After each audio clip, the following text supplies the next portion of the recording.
నువ్వు బాగుండాలి బాబు. మీరు పెద్దవాళ్ళు, అలా బాధపడకూడదు. మీ ఆశీస్సులు నాకు కావాలి. సరే బాబు, నేను బయలుదేరుతాను.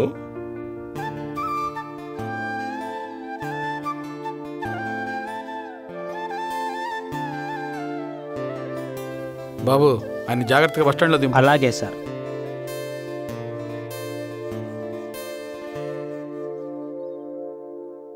పదిహేను సంవత్సరాల క్రితం మా నాన్నగారు చనిపోయారు. ఇప్పుడు ఈ రహీం గారిని చూస్తూ ఉంటే ఆయన ముఖంలో మా నాన్నగారే కనిపించారు.